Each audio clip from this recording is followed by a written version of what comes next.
So we might be witnessing the CIA taking over this crazy AI tech company, or these might all just be crazy coincidences.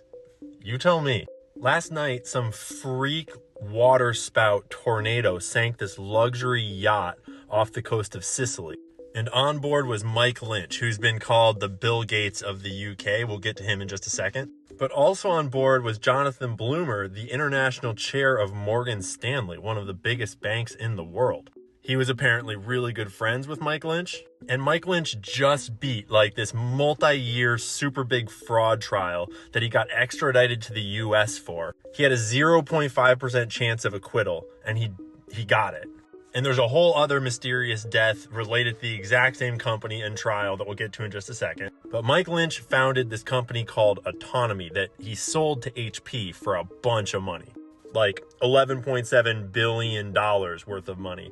But then immediately HP had to write off $8.8 billion of that value, and they claimed that Mike was fudging the books and overvaluing the company in a big way, and they accused him of fraud. This was all the way back in 2011, and first he beat it in the UK courts, and then they extradited him to the US, or they charged him in the US, and it went on for years in the US. And then he was throwing a victory party with all of his lawyers and his buddies in the chair of Morgan Stanley. And then that boat they were having their party on like weeks after this trial got hit by this crazy freak waterspout. But first, what Autonomy does is super interesting.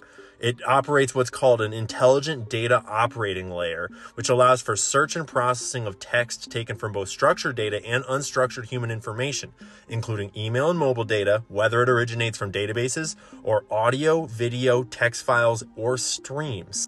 They call it meaning-based computing. So if I'm reading that right, that means that this is an AI surveillance software that can process video and live streams and audio and analyze it and surveil it. Obviously, just for the greater good, just for like running ads, just totally harmless technology.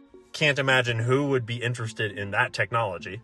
So on June 6th of this year, they were found not guilty on all charges. And then his co-defendant, Chamberlain, who's of this company, he got struck by a car while he was out running and died.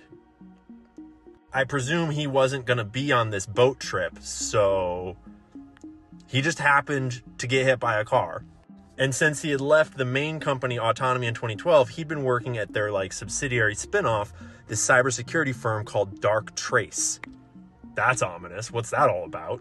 Darktrace uses an unsupervised machine learning, AI, to build intrinsic patterns of life for a network. So they'd establish, like, what does this network normally act like? And that way they can detect cyber threats and hackers that are changing the normal state of that network. And they claimed that it had the capability to defend against zero-day attacks. If you don't know about hacking and cybersecurity, a zero-day attack is when a hacker finds a weakness in some code of anything, like your phone, your car, your programs, your computer, whatever. And because no one's ever found that weakness before, it's called a zero-day weakness. And they can exploit it to hack you. And that's how basically all cybersecurity hacks and leaks happen these days. And there's no defense against them until they get exposed, and then they can patch them. But this claims to be able to defend against them before they've been used.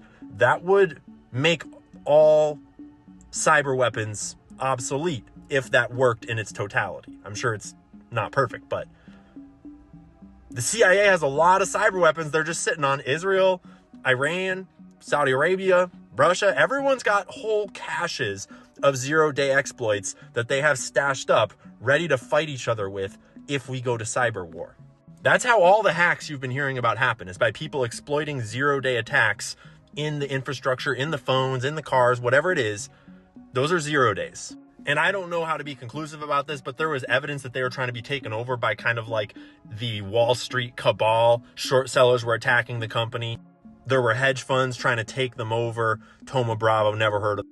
Looked them up, not a lot about them. But in my cursory search, I did find that they were responsible for funding part of FTX and got accused of being a part of that whole shit show. I have long suspected that FTX had ties to intelligence and was not what it seemed, but I don't know. So anyways, once they get rid of the Dark Trace guy with the car, allegedly, I don't know, I'm just making shit up at this point, but he dies in a car crash. And then a random tornado waterspout sinks this luxury yacht, but it's not like they were out in rough waters. They were anchored about a half mile from the port of Porticello, and there was other boats all around them.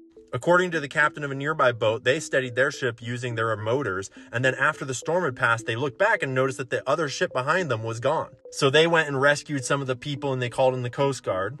Crew members are out speculating about how this fucking yacht went down off of the coast after it had just crossed the frickin' Atlantic all over some crazy choppy seas. Doesn't really make sense.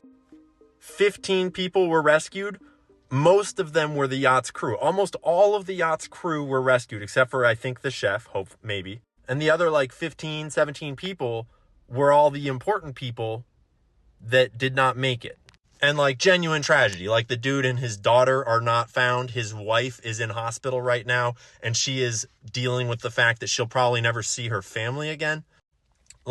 Genuine condolences to the people that lost loved ones here. And to be clear, I don't know if this is a conspiracy or not. It's just weird, super weird. And it fits a playbook of high power tech startups and companies that develop some piece of really important software, and intelligence agencies want that shit and they'll go to any lengths to get it. If you don't know about the Promise software, look up the Promise software. That connects to Epstein. That connects to the octopus murders documentaries on Netflix.